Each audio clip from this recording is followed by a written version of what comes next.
நான் குடிச்ச ரத்தினமே நீ வப்பியா தூத்துக்குடி சந்தையில மூக்குத்தியா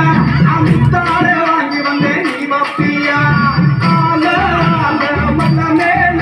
அடியா காட்டி குருவி எதன் மேல அடியால மல்ல மேல அடியா காட்டி குருவி எதன் மேல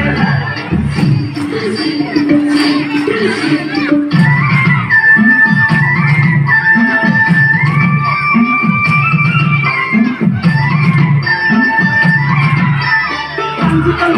கல்லு மூக்குத்தியா ஆத்து பக்கம் போறவரே நீ வப்பியா என்னடி அஞ்சு கல்லு